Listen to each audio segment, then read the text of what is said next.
मंडळी नमस्कार. सायंकाळचे 6 वाजलेत आणि मी आता सध्याला अहमदनगर जिल्ह्यातील श्रीगोंदा तालुक्यामध्ये द्राक्ष बागेमध्ये छाटणी कशा प्रकारे केली जाते हे सगळे छाटणी कामगार माझ्या सोबत आहेत. तर बघूया मित्रांनो ते छाटणी कशा प्रकारे करतात.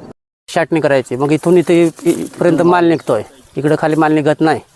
मग हे पूर्ण पानं खाली करायला लागतात, त्याला कलर लावायला लागतो टेस्ट. आता शेंडा आम्ही आता कट करत राहिलो, नंतर पुढच्या महिन्यात त्याची छाटणी होईल गोडेबाराची.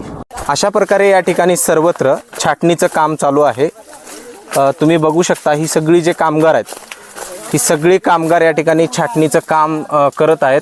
कशा प्रकारे ही द्राक्ष बाग आहे, किती सुंदर बाग आहे बघू शकता मित्रांनो तुम्ही. माझे नाव रमेश शिंगाडे आहे, मुक्काम दाभोळेपाडा, पोस्ट खरसेत, तालुका त्र्यंबकेश्वर, जिल्हा नाशिक. आम्ही आता पारगाव पैकी शिरसगाव या गावात आम्ही कामाला गेलो आहोत. आता शेंडे मोडायचे काम चालू आहेत. शेंडे मोडून झाल्यावर